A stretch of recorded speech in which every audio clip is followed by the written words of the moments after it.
Ang galing at talino ng isang bata ay hindi nagsisimula sa school. Nagsisimula ito sa tahanan. Ang resulta ng performance ng bata ay nagsimulang mabuo sa tahanan, hindi sa school. Ang galing at katatagan ng pagkatao ay nagsimulang mahubog sa tahanan. Ang tanong, tama kaya ang ginagawa ng magulang sa paghubog ng utak ng kanilang anak? Hahayaan mo ba na mapag-iwanan ng anak mo?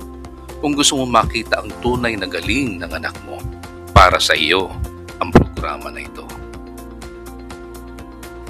Hello mga minamahal na mga magulang, this is Dr. Rodius Noguera, isang licensed psychologist dito sa Pilipinas.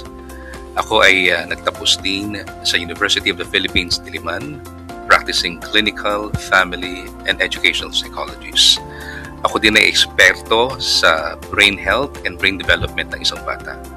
Kaya kung gusto nyong makita ang mas malalim at mas malawak na galing at talino ng utak ng anak ninyo, at magamit niya ito sa isang mas magandang kinabukasan, katatagan ng pagkatao, katatagan ng kalooban, makipag-ugnayan lamang kayo sa akin.